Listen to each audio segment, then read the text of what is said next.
Prezados alunos e alunas do nosso curso de pós-graduação, curso livre, com um reconhecimento eclesiástico para a sua vida em particular, para a sua vida ministerial, eu quero cumprimentá-los com a paz do nosso Senhor e Salvador Jesus Cristo, dar as boas-vindas à segunda aula da nossa disciplina Escatologia da Tribulação, nossa quarta disciplina do nosso curso de pós-graduação. Sejam todos bem-vindos, espero que essa aula venha edificá-los, ampliando o conhecimento de todos e que nós possamos juntos, aprendermos mais e compreendermos mais aquelas tão preciosas promessas que a Bíblia nos traz e também assuntos que são terríveis, como é o caso do que nós vamos abordar na questão da aula de hoje, que são os 7 selos, as 7 trombetas. Eu quero já, antes de entrar nesse assunto, chamar a atenção para que vocês tenham muito cuidado ao falar desses assuntos. São tudo coisas que irão acontecer. E tudo aquilo que nós vamos, que irá melhor acontecer, fica muito difícil de nós falarmos com conhecimento, a não ser o conhecimento revelado pela Bíblia. Então, tomemos muito cuidado ao falar isso. Tomem cuidado, não sejam especialistas em escatologia especulativa e nem da escatologia do terror, porque as 7 taças, 7 selos, depois 7 trombetas, são assuntos que assustam. Então tem pregadores, ensinadores que se fazem valer desse medo para atormentar as pessoas. Não é esse o objetivo. Tá? Então eu já digo para vocês que não esperem que a gente venha aqui e fale as coisas com clareza, até porque a Bíblia não nos esclarece muita coisa desses assuntos. Vamos lá. 7 selos então. O que seriam esses selos? O especialista em escatologia precisa saber. Ele não pode ter em mente que os selos sejam algo como se tem hoje, um selo de carta, por exemplo. Não. O que seriam esses selos? Vamos lá. Aqui eu trouxe uma imagem, uma figura de um livro selado, inclusive com 7 selos. Quem fez isso já fez voltado para o que o Apocalipse fala. Então, o livro, todos nós sabemos que antes da invenção da imprensa por Gutenberg, em 1400 e pouco, os livros eles eram manuscritos, escritos à mão. E antes deles serem agrupados e costurados em folhas, como é o formato dos livros que nós temos hoje, eles eram rolos. Podiam ser rolos simples, como esse, ou rolo duplo. O livro de Isaías, por exemplo, tinha vários metros de comprimento o rolo dele. E era um rolo simples. Quando é simples, eu me refiro assim, você enrola ele da forma que está aí. Quando é duplo, você vai enrolar as 2 pontas até que ela se encontre.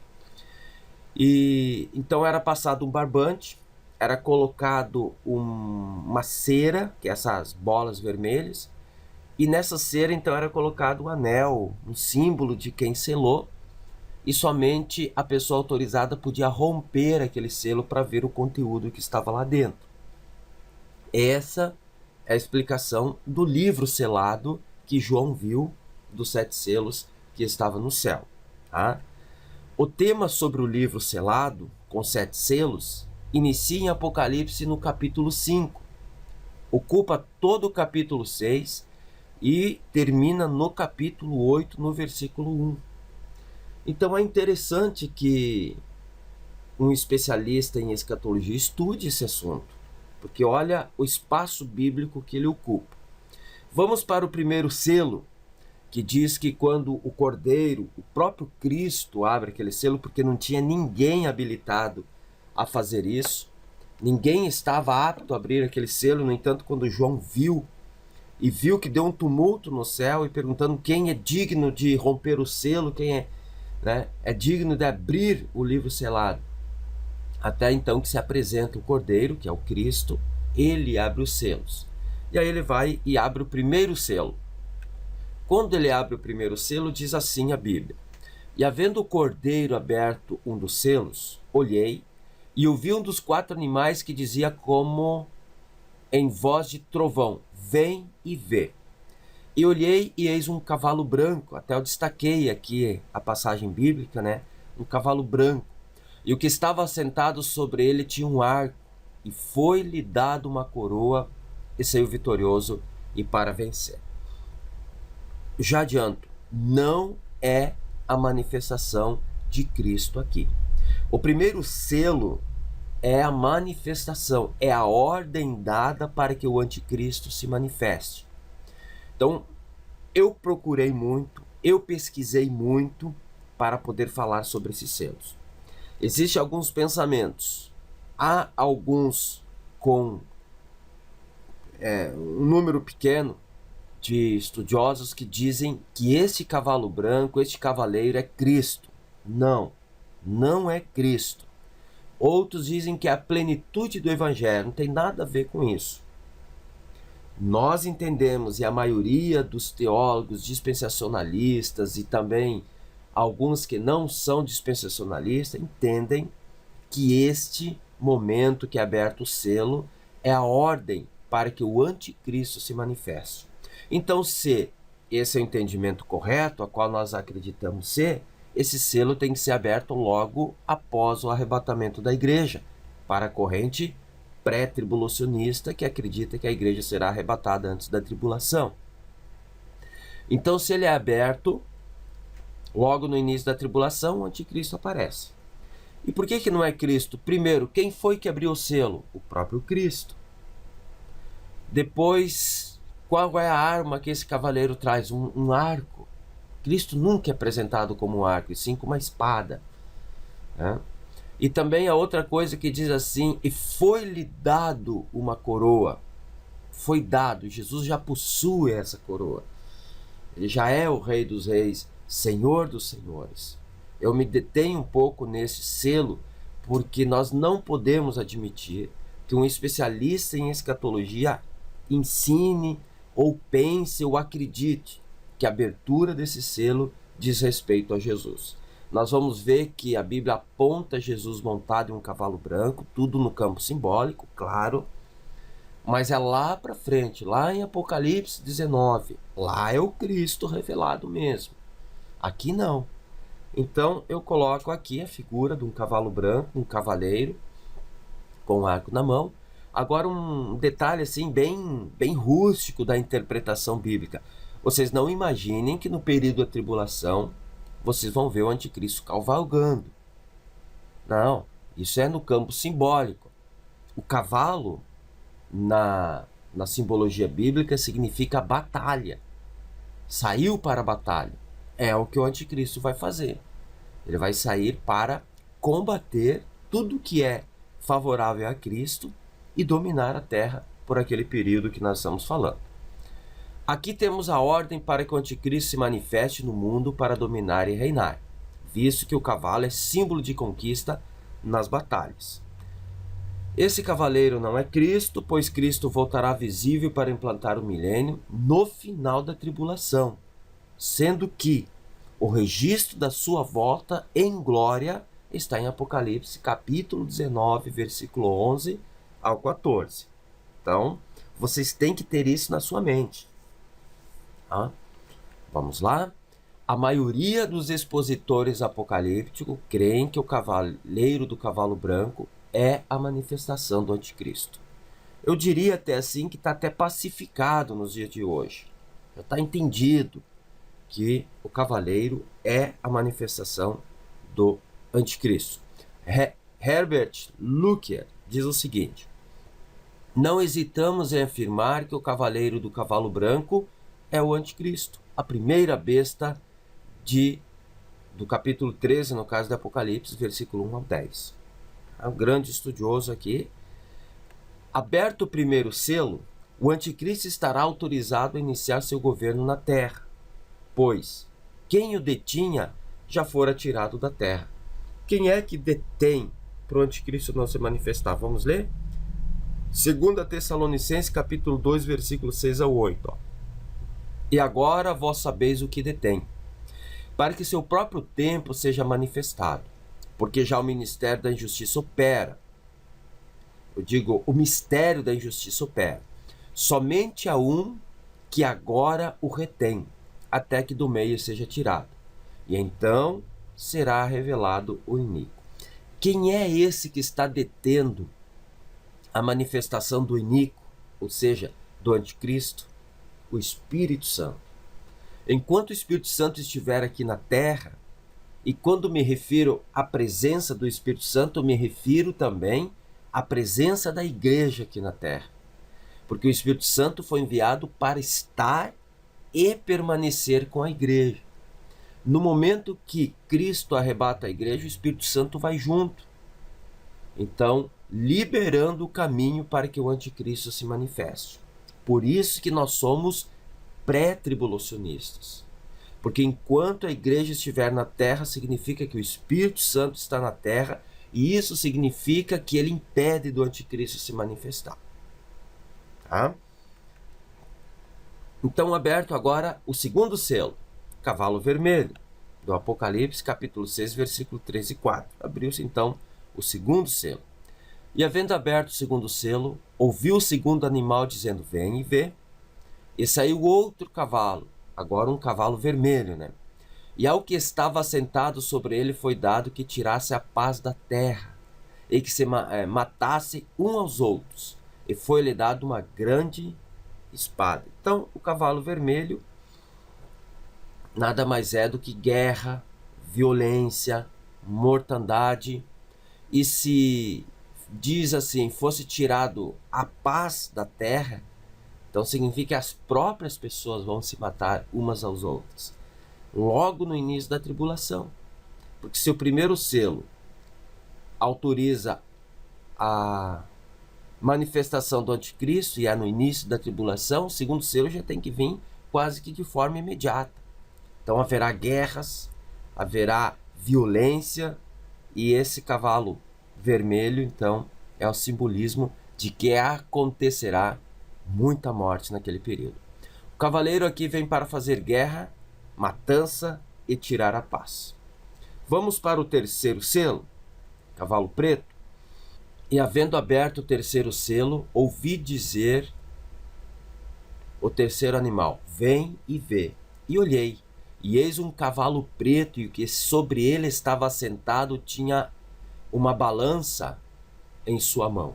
E eu vi uma voz do meio dos quatro animais que dizia, uma medida de trigo por um dinheiro, e 3 medidas de cevada por um dinheiro, e não danifiquem o azeite e o vinho. Então, o terceiro selo fala de um cavalo preto, um cavaleiro com uma balança na mão. Qual é o entendimento que nós temos aqui?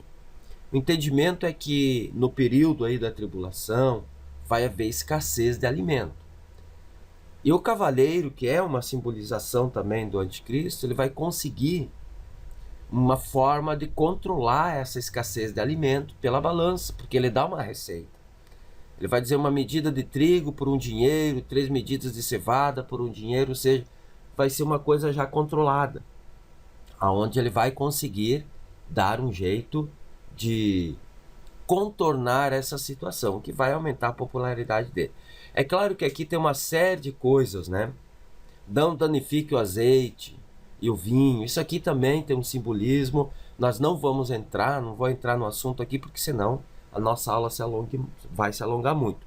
Mas a ideia geral aqui, nossa, é que vocês saibam quem é o cavalo branco, primeiro selo, quem é o cavalo vermelho, o que ele traz, e o que é o cavalo preto. E o quarto selo é o cavalo amarelo, que está lá em Apocalipse, capítulo 6, versículos 7 e 8. E havendo aberto o quarto selo, ouvi a voz do céu, ou melhor, a voz do quarto animal, que dizia, vem e vê. E olhei, e eis um cavalo amarelo. E o que estava sentado sobre ele tinha por nome Morte, e o inferno seguia. E foi-lhes dado poder para matar a quarta parte da terra. Olhem só agora a leitura. Com espada, o que é a espada? Guerra. Provocada por quem? Cavalo vermelho. Com fome, não foi o cavalo preto? e com peste, que é esse cavalo aqui, o quarto, e com as feras da terra. Então esse cavalo ele vai trazer uma mortandade. Quando falo em cavalo amarelo, vocês imaginem assim a cor de um defunto, a cor parda, né? Pálida de um defunto.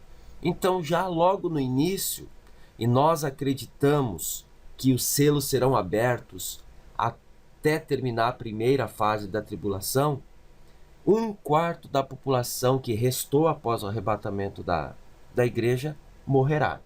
E é muita gente. 1/4 da população mundial é muita gente. Vai morrer dessas coisas. Da espada, que é a guerra, da fome e de pestes que surgirão. Mas a igreja estará aonde, prezado aluno e aluna? Pela teologia dispensacionalista e pela corrente pré-tribulacionista, a igreja estará nesse período nas bodas do Cordeiro, no terceiro céu, celebrando a união da noiva, que é a igreja, com o noivo, que é Cristo. Portanto, vale a pena nós sermos fiéis ao Senhor. 1/4 das pessoas morrem, conforme foi lido. Aí é aberto o 5º selo e fala aqui dos mártires da tribulação. Está em Apocalipse, capítulo 6, versículo 9 ao 11. E havendo aberto o 5º selo, vi debaixo do altar as almas do que foram mortos por amor da palavra de Deus e por amor do testemunho que deram. E clamavam com grande voz, dizendo: até quando, ó verdadeiro e santo dominador, não julgas e vingas o nosso sangue dos que habitam sobre a terra? E foram dados a cada um compridas vestes brancas. Ele foi-lhe dito que repousasse ainda um pouco de tempo, até que também se completasse o número de seus conservos e de seus irmãos que haviam de ser mortos, como eles foram. Quem são esses, então, do 5º selo? São aquelas pessoas que vão morrer no período da tribulação, por não aceitarem o anticristo, por não aceitarem a sua marca, nem adorarem a sua imagem, e serão mortos. E quando a Bíblia diz que eles vão para debaixo do altar do Senhor, significa que é o lugar reservado para os salvos da tribulação. Porque vejam bem, os salvos do Antigo Testamento iam para o seio de Abraão. Os salvos após a obra de Cristo, que foi inaugurado ali pelo ladrão da cruz, foi o paraíso. Os salvos do período da tribulação não vão nem para o seio de Abraão, que foi levado para o paraíso, né? E nem mais para o paraíso, porque o paraíso é um lugar de espera até que aconteça a primeira ressurreição, que ocorrerá por ocasião do arrebatamento da igreja. Então esses não podem ir para lá, porque o paraíso, nesse sentido, já cumpriu o seu papel de guardar a alma e o espírito dos salvos até o arrebatamento. Então o local destinado por Deus para abrigar as almas e o espírito das pessoas salvas no período da tribulação é debaixo do altar do Senhor até que todo o período de tribulação termine. Só que eles serão salvos, porque diz assim que eles, as almas que foram mortos por amor da palavra de Deus e por amor do testemunho que deram, clamavam com grande voz, dizendo: até quando, ó verdadeiro e santo dominador, não julgas e vinga nosso sangue? Então está falando aqui que eles vão ser mortos no período da tribulação. E a Bíblia diz assim: foram dadas a cada um compridas vestes brancas. O que é as vestes brancas? É a veste dos salvos. A Bíblia sempre apresenta essas vestimentas apontando para os salvos. Então é sinal que eles estarão salvos. Tá? Aqui está estampada a cena profética dos mártires da tribulação, ou seja, aqueles que serão mortos por amor de Cristo e que não aceitarão a besta, nem seu número, nem sua marca, e não a adorarão. Apocalipse capítulo 20, versículo 4. E vi tronos, e assentaram-se sobre eles, e foi-lhe dado o poder de julgar. E vi as almas daqueles que foram degolados por testemunho de Jesus e pela palavra de Deus, e que não adoraram a besta. Então está falando do período de tribulação. Nem a sua imagem, e não receberam o sinal em suas testas, nem em suas mãos. E olha só aqui, e viveram e reinaram com Cristo durante 1000 anos. Tá? Aqui está falando dos salvos do período da tribulação. Mas atenção, prezados alunos. Haverá salvação na tribulação? Sim. Ela é chamada de salvação pelo testemunho, baseada em Apocalipse capítulo 2, versículo 4. Ainda podemos confirmar lendo Apocalipse capítulo 15, versículo 2. E vi um como mar de vidro misturado com fogo, e também os que saíram vitoriosos da besta, e da sua imagem, e do seu sinal, e do número do seu nome, que estavam junto ao mar de vidro e tinham as harpas de Deus. Ora, este mar de vidro que está se referindo é aquele que está contido na Nova Jerusalém, que na última disciplina desse curso vocês vão estudar. Então vocês vão ver que só terá acesso àquela cidade quem for salvo. Então aqui está um exemplo maior, um exemplo a mais de que esses da tribulação serão salvos, portanto, haverá salvação na tribulação. Eles irão para debaixo do altar de Deus, conforme Apocalipse 6 e 9, e aguardarão o término da tribulação, para então ressuscitarem, o que eu chamo de ressurreição intermediária. Vamos com calma aqui, tá? Porque alguém já pode dizer, epa, peraí, a Bíblia só fala da primeira e segunda ressurreição. Mas vamos lá, vamos ler primeiro Apocalipse capítulo 6, versículo 11. E foram dadas a cada um compridas vestes, brancas, e foi-lhe dito que repousassem num pouco de tempo, até que também se completasse o número de seus conservos e seus irmãos, que haviam de ser mortos como eles foram. Aí você pode pensar, mas onde é que está o assunto da ressurreição? Então vamos lá. Os mortos salvos serão ressuscitados por ocasião do arrebatamento da igreja. Isso chama-se de primeira ressurreição. Os mortos não salvos, desde o primeiro, que estão agora ainda no Hades, serão ressuscitados na segunda ressurreição para comparecer perante o juízo final, o trono branco, para serem julgados e lançados no lago de fogo, que é a condenação eterna. Os que morreram salvos no período da tribulação, a alma e o espírito deles debaixo do altar de Deus, mas o corpo permaneceu na terra. Se os salvos por ocasião do arrebatamento da igreja terão seus corpos ressuscitados, porque é promessa de Deus, promessa de Cristo, os não salvos terão seus corpos ressuscitados, porém um corpo sem glória.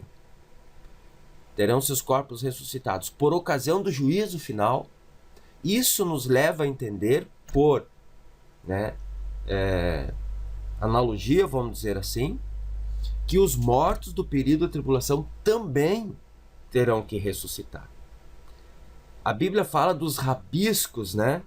Alguns autores usam essa expressão, os rabiscos da terra, dos salvos, que serão aqueles que vão ressuscitar no final da tribulação para poder ter o seu corpo glorificado também, para que a morte não retenha o seu corpo, porque a Bíblia diz que o último inimigo a ser derrotado é a morte.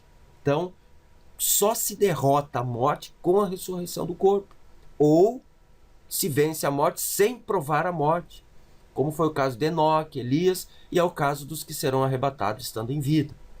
Por isso que eu, em particular, chamo essa ressurreição de uma ressurreição intermediária. Alguns dizem que é um alongamento da primeira ressurreição, uma outra fase da primeira ressurreição. Por serem muito próximas, elas podem estar unificadas. Mas o importante é que todo salvo terá o seu corpo glorificado, seja pelo arrebatamento sem provar a morte, ou seja pela ressurreição e posteriormente o arrebatamento. Tá? O pastor Antônio Gilberto diz assim: este grupo de santos, visto no presente texto, são os mártires da grande tribulação.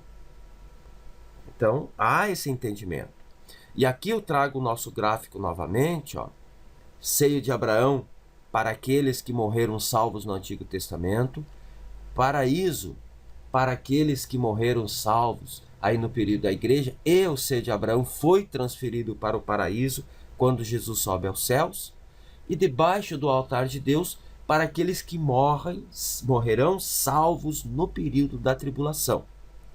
Porque o paraíso deu os seus para a ressurreição por ocasião do arrebatamento da igreja. Então cumpriu o seu objetivo de existência. Agora, debaixo do altar de Deus é para esses 7 anos. Sexto selo, Apocalipse capítulo 6, versículo 12 e 17. E havendo aberto o sexto selo, olhei, e eis que houve um grande tremor de terra, e o sol tornou-se negro como saco de cilício, e a lua tornou-se como sangue, e as estrelas do céu caíram sobre a terra. Então vejam que alguns pontos eu quero falar aqui. Então é um grande terremoto. Esse terremoto provavelmente vai sacudir muita coisa, né? Vulcões, etc. Vão entrar em erupção e vai cobrir o sol. Por isso que o sol vai ficar escuro como silício. Enfim, a gente não sabe qual é o fenômeno que vai acontecer. A lua tornar-se como sangue, não é que a lua vai ficar em sangue, mas alguma poeira, sei lá, alguma nuvem, alguma coisa vai encobrir a lua. A nossa visibilidade com a lua, nossa visão, o enxergar da lua, e aí vai ficar nessa forma. É isso que a gente pode entender. Não posso ultrapassar esses limites de interpretação, segundo o que a nossa mente consegue. E as estrelas do céu cairão sobre a terra. Isso aqui, ó, pessoal, eu não posso imaginar que essas estrelas que a gente vê, alguma delas caia. Primeiro que elas estão a anos-luz daqui. Como é que elas chegariam tão rápido? Elas deveriam estar se deslocando então há muito tempo até chegar à Terra.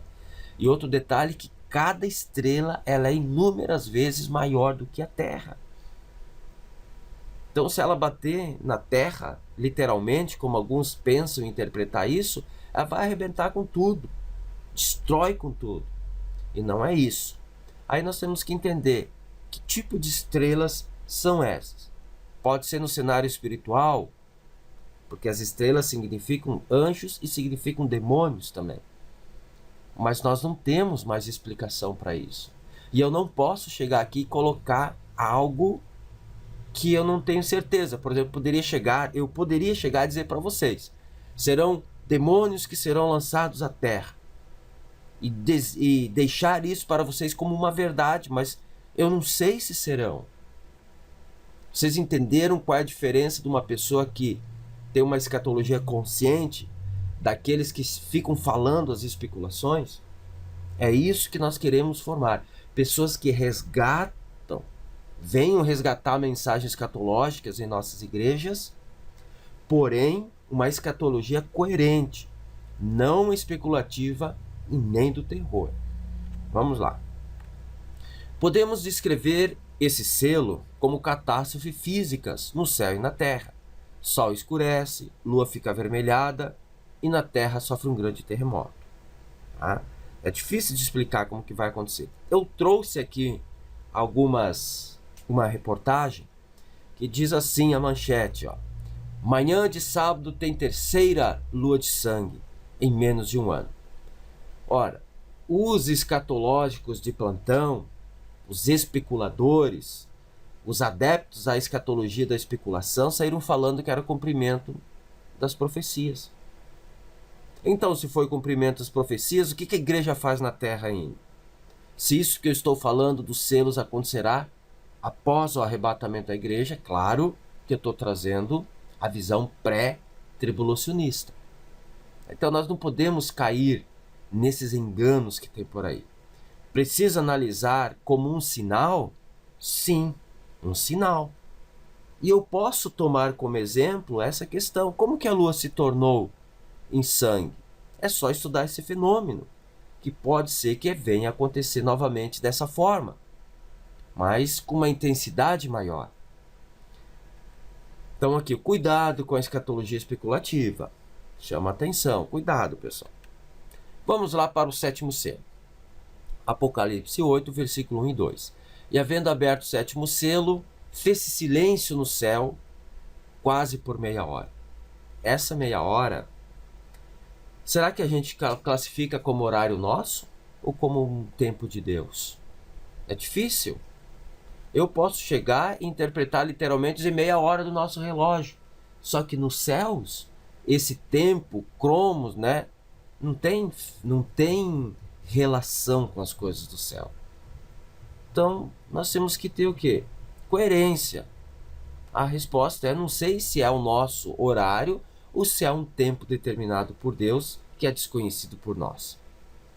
E viu 7 anjos que estavam diante de Deus e foram-lhes dados 7 trombetas. Então, o que a gente pode extrair do 7º selo? Que ao abrir o 7º selo, foi a ordem para que fosse passado para 7 anjos 7 trombetas. O que chama a atenção aqui são os 30 minutos de silêncio no céu. Os autores pesquisados são unânimes em afirmar que esse intervalo sem juízo é para dar uma oportunidade aos moradores da terra para que se arrependam. É possível que Deus dê um tempo de olha, vocês viram tudo o que aconteceu na abertura dos 6 selos. Agora eu abro o 7º, dando um espaço para vocês se arrependerem, porque depois darei ordem para os anjos tocarem 7 trombetas. E aí, então, há esse entendimento. O que a gente viu até agora? Os 7 selos. Vamos para as 7 trombetas? Elas acontecerão na primeira metade da tribulação ou na segunda metade? Eis mais uma questão difícil de ser respondida. Já tivemos um questionamento na aula anterior a respeito das 2 testemunhas. Se elas iriam testemunhar na primeira metade da tribulação ou na segunda metade, e eu apontei autores, né, especialistas no assunto, que estava dividido. Mesmo que o meu posicionamento e do nosso curso aqui, o posicionamento é que as testemunhas testemunharão na primeira fase da tribulação. Agora vamos ver as 7 trombetas. Sabemos que os selos, e isso é meio que unânime o entendimento, serão abertos todos na primeira fase da tribulação. Agora, as trombetas, vamos ver elas. O anticristo governará, tendo aceitação de todas as nações, por apenas 3 anos e meio, dos 7 anos de tribulação. 3 anos e meio equivale a 42 meses, ou 1260 dias. Apocalipse capítulo 13, versículo 1. E foi-lhe dado uma boca, aqui está falando a respeito do anticristo, para proferir grandes coisas e blasfêmias, e deu-se-lhe poder para agir por 42 meses. Vamos lá. Deu-se-lhe poder. Então, o poder para que o anticristo domine é por 42 meses. 42 meses equivale a 1260 dias. 1260 dias corresponde a 3 anos e meio do período da tribulação. Então, a primeira fase, o anticristo vai ter o apoio de todas as nações, inclusive Israel. Nesse período, reconstrói o templo, né, que a gente chama de templo da tribulação, e depois, então, o anticristo vai assumir uma posição que vai desagradar os judeus. Eles rompem com o anticristo e um grupo de nações também rompe e passam, então, a ser os opositores ao anticristo. E aí ele perde, então, a partir desses 1260 dias, o domínio, a aceitação geral. E aí começa a oposição. Um grupo de nações ficam aliados ao anticristo, outro grupo fica aliado a Israel e se encaminha para a guerra do Armagedon. Assunto que falarei um pouquinho mais à frente. Mas veja então que o que nós estamos falando aqui é o período de governo do anticristo de aceitação geral. Uma coisa que eu não falei, e acho que cabe ressaltar aqui, que na primeira fase da tribulação, na qual nós cremos que se manifestarão as 2 testemunhas, né, elas têm característica do profeta Elias e de Moisés.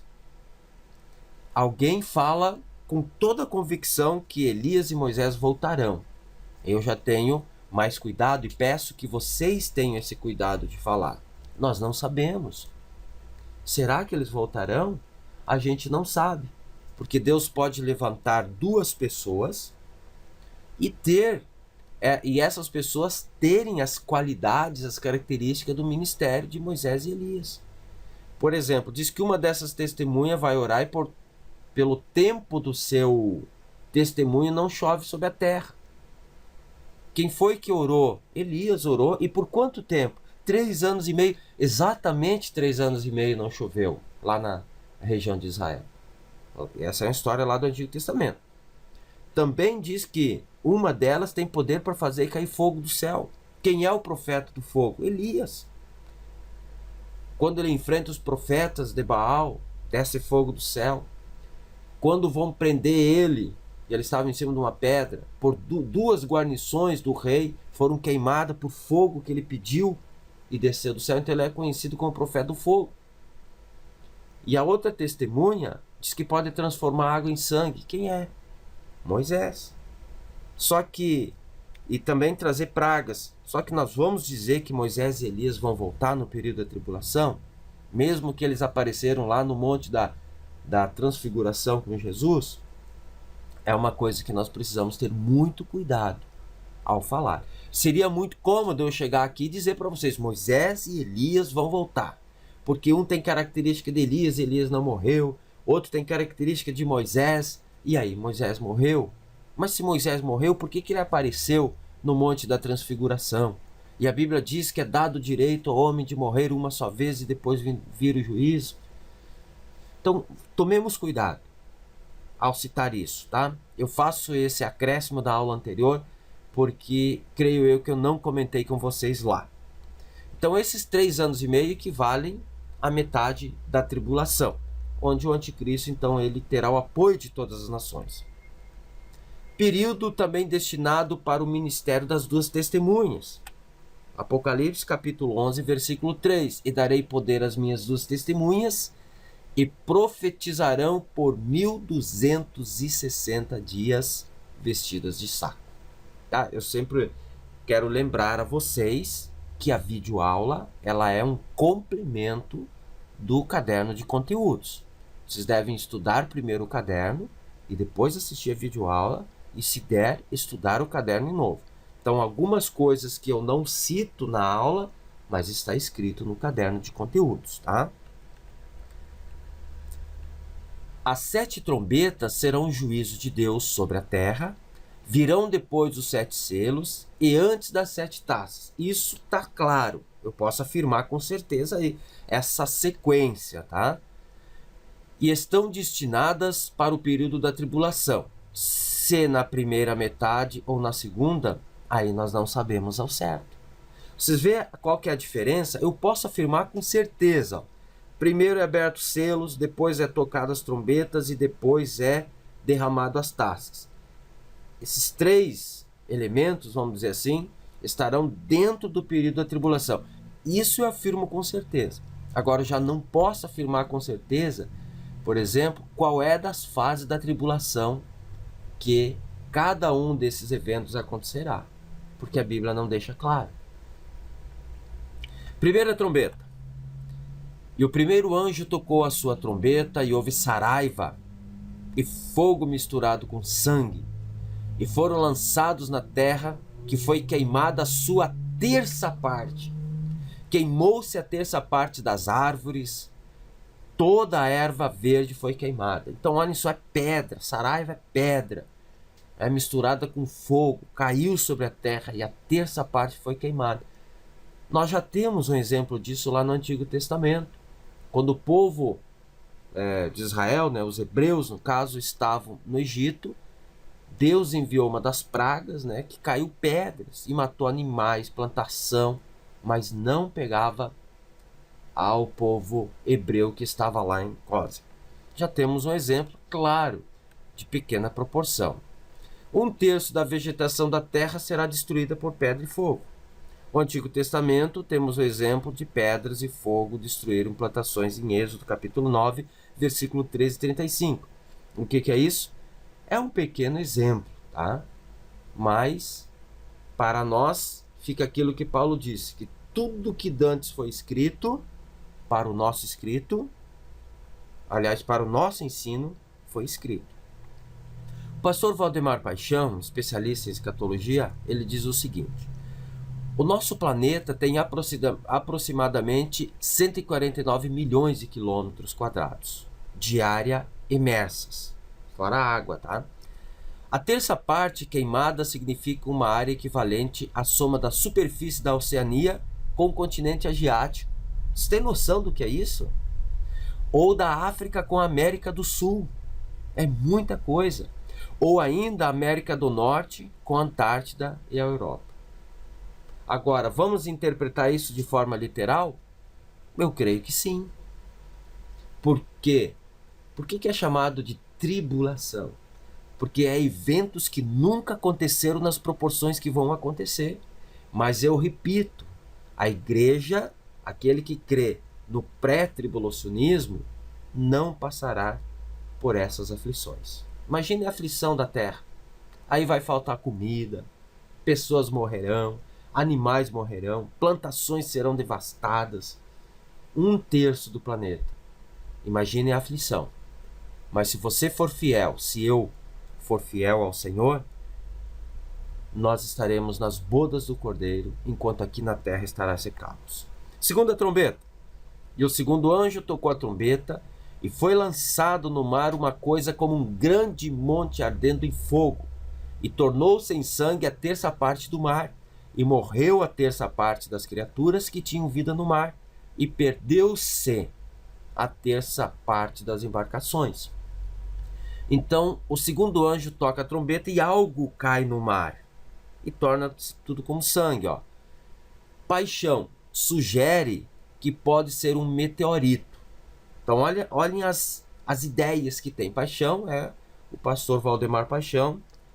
Ele escreve no seu livro que sugere que isso que cai no mar ao tocar da segunda trombeta e torna o mar 1/3 do mar em sangue, sugere que foi um meteorito que cai do céu e contamina a água.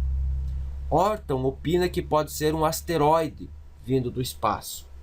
Silva cita algumas versões de autores, como por exemplo, se referindo a um torpedo lançado pelas guerras, e outros pensam se tratar de um reino. Para Cohen significa um império, e o mar simboliza as nações, onde tal império matará 1/3 da população. Então observe uma coisa, prezados pós-graduandos, a diversidade de entendimentos. Por isso que o mais coerente nesta hora é que nós, mesmo com título de especialista em escatologia, sejamos coerentes e falarmos para os nossos ouvintes que nós não temos ideia do que pode ser isso. Mas uma coisa nós podemos afirmar: 1/3 das águas se torna em sangue. Porque quando fala, deixa eu voltar no versículo bíblico aqui, 1/3 da parte das criaturas que tinham vida no mar, e perdeu-se a terça parte das naus. Naus é o que? Embarcação. Então, por causa da colocação das naus, eu vou entender de forma literal que é o mar realmente, e não as nações que simboliza, o mar. Então nós temos que ter coerência. Vai ser um meteorito? Vai ser um míssil atômico que vai contaminar as águas? Não sei. O sangue vai ser por causa da morte das milhões de criaturas marítimas em 1/3 do mar? Não se sabe. Agora, é possível as águas se tornarem sangue? Sim. Temos exemplos bíblicos? Temos. Rio Nilo não se tornou sangue? Se tornou. Pelo poder de quem? De Deus. Só que é um exemplo em pequenas proporções do que irá acontecer no futuro ainda. Vocês estão percebendo a dificuldade de interpretar coisas futuras. Opiniões e opiniões, as quais não passam de mera especulação. Não seja um estudioso, um ensinador da escatologia da especulação. As águas serem transformadas em sangue não são novidades na Bíblia. As Escrituras nos dão exemplo de que isso é possível em Êxodo capítulo 7, versículo 20 e 21, no entanto, em proporções menores. Terceira trombeta. E o terceiro anjo tocou a sua trombeta, e caiu do céu uma grande estrela ardendo como uma tocha, e caiu sobre a terça parte dos rios e sobre as fontes das águas. E o nome da estrela era Absinto, e a terça parte das águas tornou-se em absinto, e muitos homens morreram das águas porque se tornaram amargas. Agora, olhem só, cai alguma coisa e contamina 1/3 das águas potáveis. Já é um problema a água potável no mundo, imagina reduzindo a 1/3 agora. Novamente vem a grande questão especulativa. O que é essa estrela que caiu do céu? Seria um demônio? Seria um anjo? Seria um asteroide? Não pode, porque as fontes de água estão espalhadas, né? Então é uma coisa que nós não temos resposta. Você pode até já ter alguma coisa na sua mente, já lido, estudado e até ensinado que isso é tal coisa. Mas a verdade é que nós não temos uma explicação para isso. O que nós podemos dizer é que algo será enviado por Deus, porque estrela pode significar um anjo e pode significar um demônio, que contaminará 1/3 das águas potáveis. Nós temos o inverso, né? Nós temos 2 casos na Bíblia de que as águas não eram potáveis e elas se tornaram potáveis. Uma com Moisés lançando um lenho, né? E outra com o profeta colocando sal na água. Se tornaram potáveis, não eram potáveis. Aqui é o processo inverso. As potáveis se tornarão em águas amargas. O que vai acontecer para isso? O que é essa estrela, eu repito, é difícil nós darmos uma posição. Podemos verificar que no passado Deus transformou águas amargas em doce para o povo beber. Na tribulação o processo será inverso. As doces serão transformadas em amargas. Porém nós, a igreja do Senhor, estaremos, né, nas bodas do Cordeiro. Novamente as opiniões entre os estudiosos são diversas. Vamos ver? Vai desde a queda de um meteorito até a ideia de um líder que envenena 1/3 da população com falsas doutrinas e essa morre espiritualmente. Então notem que não dá para a gente afirmar nada a respeito disso. Esse é o posicionamento que nós queremos formar. Por isso que a escatologia hoje está tão esquecida nas igrejas por causa, né, daí da década de 80, 90, início aí, né, da primeira década do ano 2000, por causa de loucuras interpretativas, fantasias, verdadeiras aberrações de interpretações das profecias. Fez com que a escatologia fosse desacreditada. Mas nós estamos tentando resgatar, mas um resgate coerente. Quarta trombeta, e o quarto anjo tocou a sua trombeta, e foi ferida a terça parte do sol, e a terça parte da lua, e a terça parte das estrelas, para que a terça parte deles se escurecesse, e a terça parte do dia não mais brilhasse, e semelhantemente à noite. Aqui é mais tranquilo de entender isso. Não significa que esses astros perderão a sua luminosidade. Entende-se, né, e isso é bem mais pacificado, de que alguma coisa vai encobrir a chegada da luz deles até nós. Uma névoa, uma poeira no horizonte, alguma coisa assim, que vai permitir que o sol apareça lá pelas 9 da manhã, por exemplo, e 3 da tarde já entre no seu declinar nessa névoa ou nuvem, sei lá o que pode ser nesse sentido, e passa a encobrir e a noite vir mais cedo. Não é que eles vão perder essa luminosidade. Mais uma vez, o alcance do juízo da trombeta é 1/3, porém, agora atinge a luz do sol, das estrelas e da lua. Aqui não podemos pensar que eles perderão 1/3 das suas propriedades, e sim que algo impedirá que a luminosidade desses astros cheguem até a Terra. Quinta trombeta, haverá invasão na Terra por gafanhotos gigantes. Eles vieram com o objetivo de não fazer dano à Terra, mas atormentar as pessoas. Olha, esse aqui é muito interessante, essa quinta trombeta. Tá? É um castigo que virá, os outros castigos atingiam a natureza. que, claro, refletiam diretamente aos seres humanos. Esses não vão atingir a natureza, mas vão atingir os seres humanos intensamente. Só que você tem que procurar imaginar o seguinte: um juízo acumulando sobre o outro.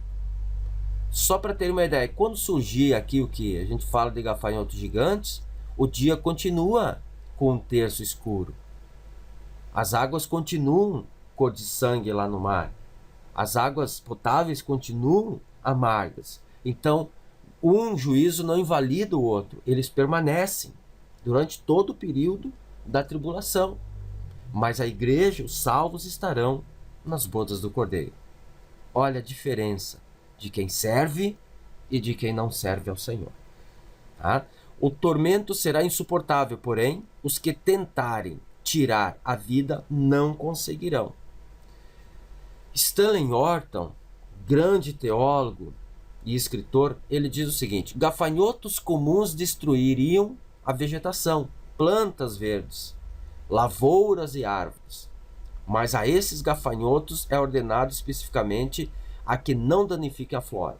Prova isto que serem eles diferentes daqueles que conhecemos. Sua missão é ferir os seres humanos. Também aqui, não imaginem esses gafanhotozinhos voando, tá? Quando eles saem lá do abismo, quem é que está preso no abismo? Os demônios. Parte dos demônios, porque a outra parte estão solta. Então, esse é um juízo necessariamente espiritual. Que vai vir, serão demônios que atormentarão as pessoas. E esses demônios vão deixar as pessoas quase que, vamos dizer assim, loucas, porque eles vão procurar se matar nesse período. Donald Stamps, o organizador da Bíblia de Estudo Pentecostal, ele diz o seguinte: estes gafanhotos representam um vultoso número de demônios e também intensa atividade demoníaca na Terra. Que o desejo do suicídio vai estar palpante na vida de todas as pessoas. E muitos procurarão a morte, mas não vão conseguir. A morte, nesse período de 5 meses, ela será, vamos dizer assim, retirada da terra. Serão 5 meses sem poder as pessoas morrerem, se matarem.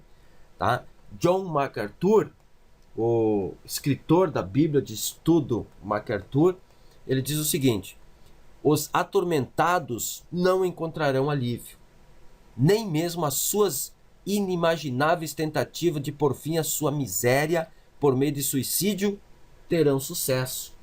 Esse é o período em que a morte estará aprisionada por 5 meses. Por que por 5 meses?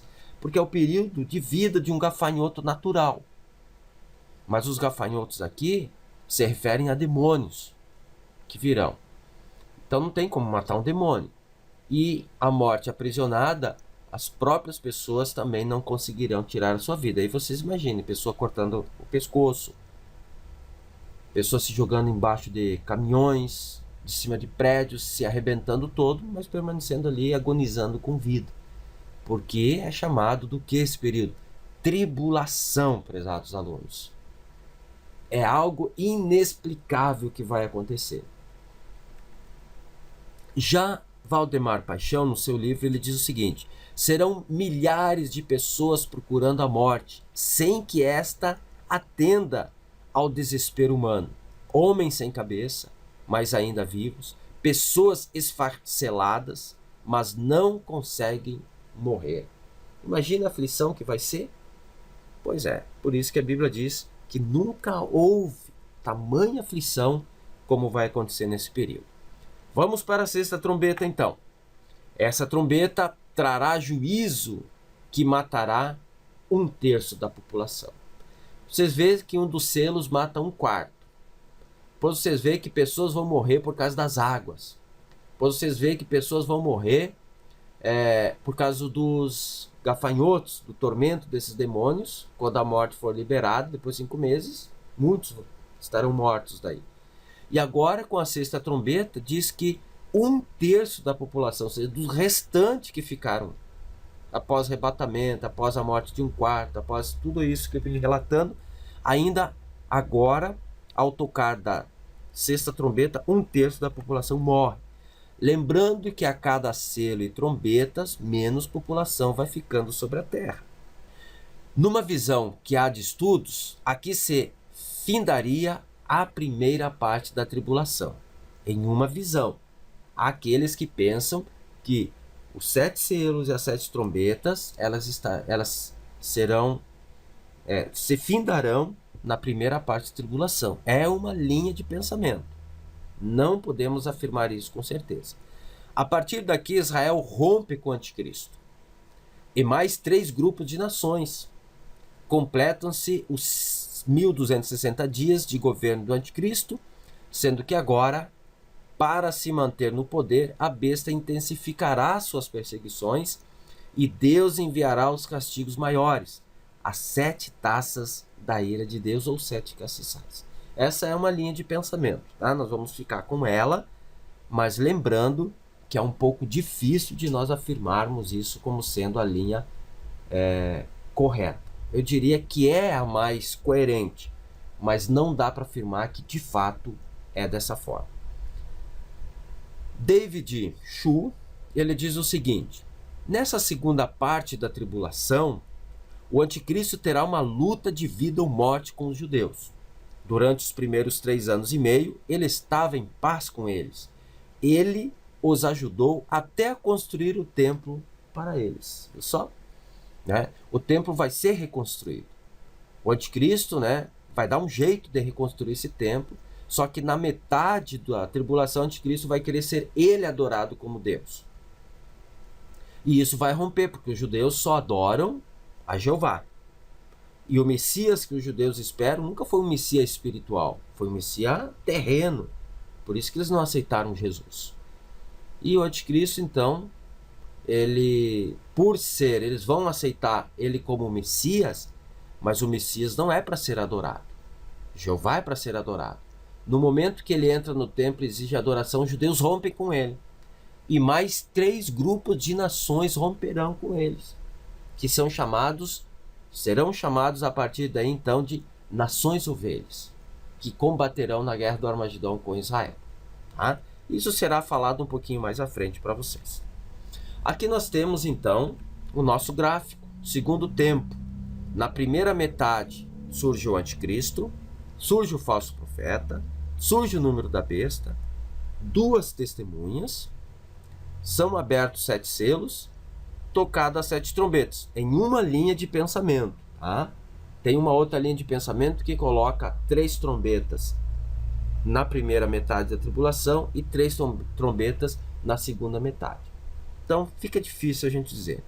Tá? Aqui nós temos uma visão preterista das 7 trombetas, que o preterismo diz que tudo isso já aconteceu, é no pretérito, ou seja, lá no passado. Primeira trombeta foi a invasão do norte pelos godos, segunda trombeta, ataque naval da Itália pelos vândalos, e aí vai indo, tá? Eu nem vou parar, porque nós não cremos nessa visão preterista. Nem vou ficar aqui perdendo o tempo, vamos dizer assim, porque isso aqui é incoerente. Senão, o anticristo, cadê o anticristo? Cadê o número da besta? Cadê o falso profeta? E assim, prezados pós-graduandos e pós-graduandas, vimos na aula de hoje os 7 selos, 7 trombetas. Deixo para vocês, claro, os exercícios para fixação do conhecimento.